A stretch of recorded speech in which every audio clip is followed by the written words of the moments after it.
Hello welcome back. അപ്പോൾ നമ്മൾ ഇന്ന് മൂന്നാറിലേക്ക് ഒരു കുട്ടി ട്രിപ്പ് വന്നേക്കാണ്. അപ്പോൾ പോകുന്ന വഴിയിൽ ഇങ്ങനത്തെ കുട്ടി കുട്ടി വെള്ളച്ചാട്ടമൊക്കെ കണ്ട് ക്ലൈമറ്റൊക്കെ എൻജോയ് ചെയ്ത് റിലാക്സ് മൂഡിലാണ് പോയിക്കൊണ്ടിരിക്കുന്നത്. ഞങ്ങളിവിടെ സ്റ്റേ ചെയ്യാൻ പോകുന്നത് ആംബർഡെയിൽ എന്ന് പറയുന്ന ഒരു ഹോട്ടലിലാണ്.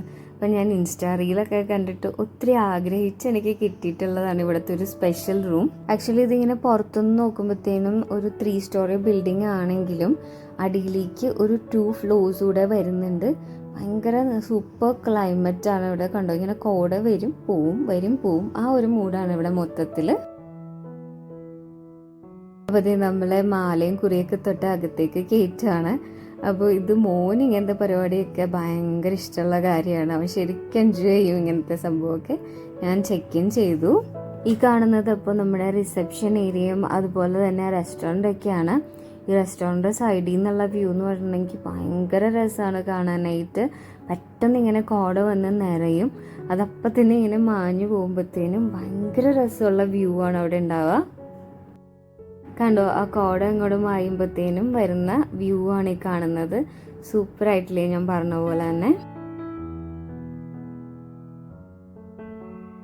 ഇവിടെ നമ്മൾ എന്തൊക്കെയാണ് ചെയ്യാൻ പോകുന്നതെന്നുള്ളതിൻ്റെ ഒരു ചെറിയൊരു ലിസ്റ്റാണ് ഇത്. ഈ ഒരു ട്രിപ്പിൽ എനിക്ക് ഏറ്റവും എക്സൈറ്റഡ് ആയിട്ടുള്ള ഒരു കാര്യം എന്ന് പറയുന്നത് ഈ റൂമിലേക്ക് എങ്ങനെയെങ്കിലും എത്താമെന്നുള്ളതായിരുന്നു. Here I am. അപ്പോൾ അടിപൊളി കണ്ടോ കാണാൻ വേണ്ടിയിട്ട്. ഒരു സിറ്റിംഗ് ഏരിയയും അതുപോലെ തന്നെ ഫുഡ് കഴിക്കാനുള്ള ഒരു ചെറിയ സ്പേസ്, അങ്ങനെയാണ് ഈ ഫ്രണ്ട് പോർഷനിൽ വരുന്നത്. ഇവിടെ നിന്ന് മൂവ് ചെയ്ത് അടുത്ത സ്പേസിലേക്ക് പോകുമ്പോഴാണ് അവിടെ ബെഡും അതുപോലെ തന്നെ നമ്മളുടെ ഓപ്പൺ ആയിട്ടുള്ള ജഗ്ഗൂസിയും ആ ഒരു വ്യൂ ഒക്കെ ആയിട്ടുള്ള ഒരു സ്പേസ് വരുന്നത്. ഇവിടെ തന്നെയാണ് വാഷ്റൂമും ഡ്രസ്സിങ് ഏരിയ ഒക്കെ വരുന്നത്. ഭയങ്കര രസമായിട്ടുണ്ട് കാണാൻ വേണ്ടിയിട്ട്. ഇവിടെ ഇങ്ങനെ വെള്ളത്തിൽ കിടന്ന് അടിപൊളി വ്യൂ ഒക്കെ എൻജോയ് ചെയ്യാം.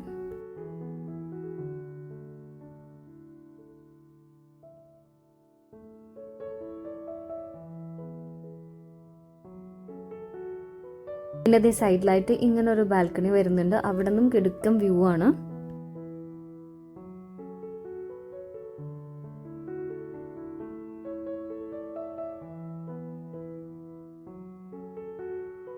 വീട്ടിൽ കൊടുത്താൽ കഴിക്കാത്തതൊക്കെ ജോ പുറത്തിറങ്ങിക്കഴിഞ്ഞാൽ അടിപൊളിയായിട്ട് കഴിച്ചോളും. ഫുഡൊക്കെ കൃത്യസമയത്ത് കൊടുത്തു കഴിഞ്ഞാൽ പിന്നെ അവൻ്റെ ലോകത്ത് കളിച്ചൊക്കെ അങ്ങനെ നടന്നോളും. വാഷ്റൂം ചെറുതാണെങ്കിലും വെറ്റ് ആൻഡ് ഡ്രൈ ഏരിയ ഒക്കെ ആയിട്ട് ചെയ്തിട്ട് നല്ല ക്യൂട്ടായിട്ടുള്ള ഒരു വാഷ്റൂമാണ്. ലഞ്ചിന് ഞാൻ വാങ്ങിച്ചത് ബിരിയാണി ആയിരുന്നു. അത്യാവശ്യം ക്വാണ്ടിറ്റി ഉണ്ട്, നല്ല സ്പൈസി ആയിരുന്നു. അതൊഴിച്ചാൽ എനിക്ക് ഭയങ്കരമായിട്ട് ഇഷ്ടപ്പെട്ടു. ലഞ്ച് കഴിച്ച് കഴിഞ്ഞപ്പോഴത്തേനും ഞങ്ങൾ ജസ്റ്റ് സൈക്ലിങ്ങിന് പോയി. സൈക്കിൾസൊക്കെ ഈ ഹോട്ടലിൽ തന്നെ അവൈലബിൾ ആണ്. അത് കഴിഞ്ഞ് റൂമിലെത്തി ക്ലൈമറ്റൊക്കെ എൻജോയ് ചെയ്ത് ഞങ്ങൾ അങ്ങനെ ഇരുന്ന് കുറേ നേരം. ഈവനിങ് ആകുമ്പോഴത്തേനും ഇവർ സ്നാക്സ് കൗണ്ടർ ഓപ്പൺ ചെയ്യും കേട്ടോ. ഇത് ചായക്കടയുടെ സെറ്റപ്പിൽ പഴയ രീതിയിലാണ് ഇവരത് ഓപ്പൺ ചെയ്തിട്ടുള്ളത്. അപ്പോൾ നമുക്ക് അവിടെ പോയിട്ട് ചായയും അതുപോലെ കടികളൊക്കെ കഴിക്കാം. ഭയങ്കര രസമാണ് കാണാൻ. ഈ ക്ലൈമറ്റും മൊത്തത്തിൽ ഭയങ്കര ഒരു വൈബാണ്. നമ്മുടെ നാരങ്ങ മിഠായും അതുപോലെ ഗ്യാസ് മിഠായും അങ്ങനെ കുറേ നൊസ്റ്റാൾജിക് ആയിട്ടുള്ള സാധനങ്ങൾ വെച്ചിട്ടാണ് ഈ തട്ടുകട അവർ സെറ്റാക്കിയിട്ടുള്ളത്. ഇന്നത്തെ സ്പെഷ്യൽ ഇലയുടെയും അതുപോലെ നമ്മൾ ഉഴുന്നുവടയുടെ മാവ് വെച്ചിട്ട് കുഞ്ഞു കുഞ്ഞു ബോൾസ് ആക്കിയിട്ട് വറുത്തെടുത്ത ഒരു സംഭവമായിരുന്നു.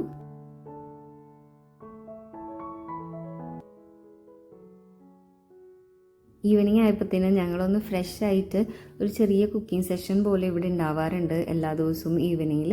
അപ്പോൾ അതെന്താന്ന് നോക്കാൻ വേണ്ടി വന്നതാണ്. അപ്പോൾ ഇവിടുത്തെ വ്യൂ ഭയങ്കര രസമാണ് രാത്രിയിൽ കാണാനായിട്ട്. മുകളിൽ നിന്നുള്ള, രാത്രി എന്ന് പറയാൻ പറ്റില്ല, ഒരു ഈവനിങ് ടൈമാണ് ഇപ്പോൾ.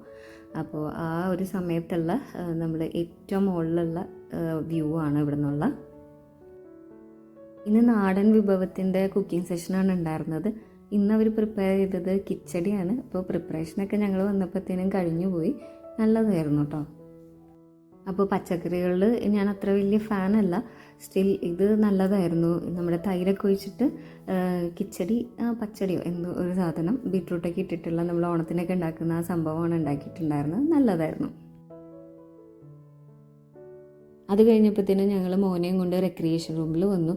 അവിടെ അത്യാവശ്യം പിള്ളേരെ എൻ്റർടൈൻ ചെയ്യാൻ പറ്റുന്ന സാധനങ്ങളൊക്കെ ഉണ്ട്. ചായനും അവനും കൂടി കുറേ നേരം കളിച്ചായിരുന്നു.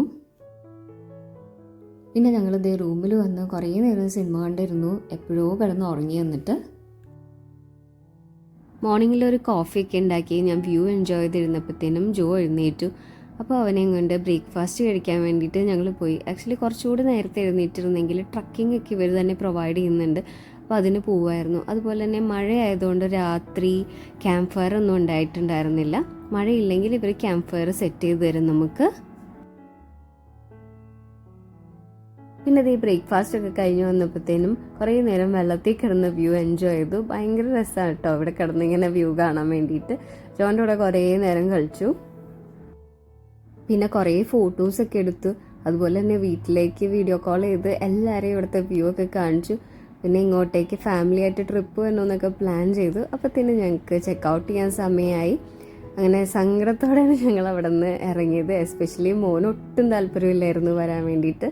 അപ്പോൾ ഇവിടെ എറണാകുളം എത്തുന്നോടം വരെ വഴക്കിട്ട പോലെ ഇത് കണ്ടോ പുറകിലേക്ക് കിടക്കുമായിരുന്നു. അങ്ങനെ ഞങ്ങൾ തിരിച്ച് സേഫായിട്ട് വീട്ടിലെത്തി. അപ്പോൾ നെക്സ്റ്റ് വീഡിയോ ആയിട്ട് കാണുന്നവരെ ബൈ, ടേക്ക് കെയർ.